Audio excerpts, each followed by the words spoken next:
حقیقت یہ ہے کہ عام آدمی معاشی لحاظ سے جتنا اس دور میں پریشان ہے اتنا پہلے کبھی نہیں تھا، اور مختلف مافیاز یا پھر بڑے سرمایہ دار جتنے اس دور میں مزے میں ہیں اس کی مثال ماضی میں نہیں ملتی۔ حقیقت یہ ہے کہ میڈیا اور بالخصوص سوشل میڈیا پر جاری حکومتی پروپیگنڈے اور زمینی حقائق میں رتی بھر بھی موافقت ہوتی تو ہم بھی سکھ کا سانس لیتے، لیکن افسوس کہ زمینی حقائق اور حکومتی دعووں میں اتنا فرق ہے کہ جتنا عمران خان کے حکمران بننے سے قبل کے بیانات اور آج کے عمل میں۔ پہلی بات تو یہ ہے کہ عمران خان کی ٹیم میں اقتصادی سکرات اسد عمر کو سمجھا جاتا تھا۔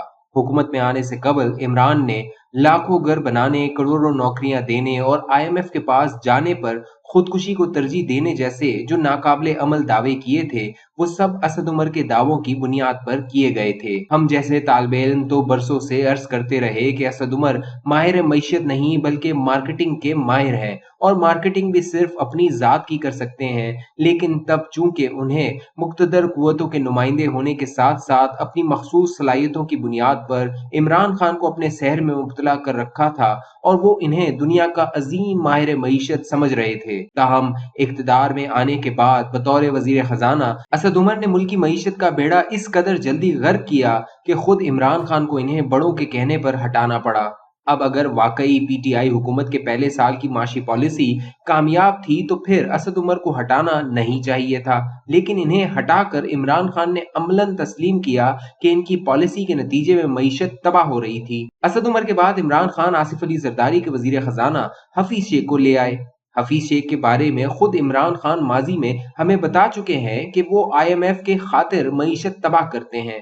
جب حفیظ شیخ زرداری کے دور میں وزیر خزانہ تھے تو شیریں مزاری سے لے کر عمران خان تک PTI کے سب رہنما ان کے خلاف یک زبان تھے۔ ہم جیسے طالب علموں کی تب بھی ان کے بارے میں یہی رائے تھی اور اب بھی یہی ہے کہ وہ پاکستانی عوام کے دکھ درد کو نہیں سمجھتے۔ بہرحال سال ڈیڑھ سال وہ پاکستانی معیشت سے کھیلے اور پھر عمران خان نے انہیں وزارت سے ہٹا کر اس رائے پر مہر تصدیق ثبت کر دی کہ حفیظ شیخ معیشت کو تباہ تو کر سکتے ہیں، بحال نہیں کر سکتے۔ حفیظ شیخ کو ہٹا کر عمران خان نے عمل کے ذریعے ثابت کر دیا کہ شیخ صاحب کی معاشی پالیسیاں ناکام اور نقصان دہ تھیں۔ حفیظ شیخ کو ہٹا کر عمران خان زرداری صاحب کے دور کے ایک اور وزیر خزانہ شوکت ترین کو لے آئے۔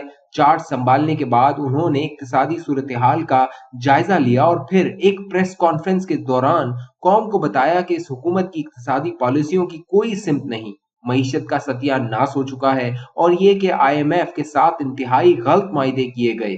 تاہم اب جب بجٹ کا وقت قریب آیا تو اچانک وزیر اعظم اور ان کے ترجمانوں نے GDP گروتھ میں توقع کے برعکس اضافے کی نوید سنا کر دعوے شروع کر دیے ہیں کہ معاشی صورتحال انتہائی بہتر ہو گئی ہے۔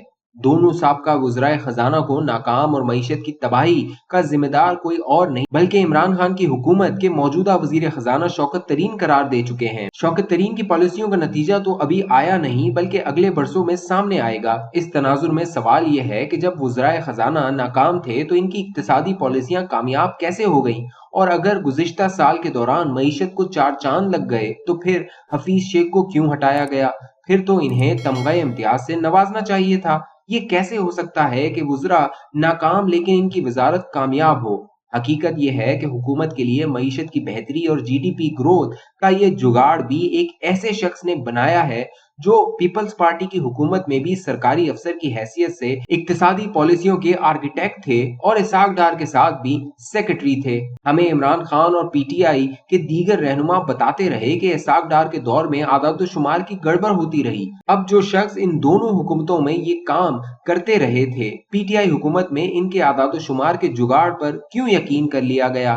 معیشت کی بہتری اور GDP گروتھ کے حوالے سے حکومتی دعووں پر اس لیے بھی یقین نہیں کیا جا سکتا کیونکہ موجودہ حکومت اس حوالے سے ماضی میں غلط بیانی کی مرتکب پائی گئی ہے۔ مثلا پچھلے سال بجٹ کے دوران GDP کی جو شرح بتائی گئی وہ اس کے اپنے نظرثانی شدہ تخمینے میں بہت کم نکلی، اور پھر عالمی اداروں نے حکومت کے نظرثانی شدہ تخمینے کو بھی غلط قرار دیا۔ اسی طرح یہ حکومت معاشی حوالوں سے تخمینہ اور اندازہ لگانے میں بھی نااہل اور نکمی ثابت ہوئی ہے۔ گزشتہ سال اس نے GDP کا جو تخمینہ سال کے آغاز میں لگایا تھا، عملاً سال کے اختتام پر GDP گروتھ اس کے نصف بھی نہیں رہی۔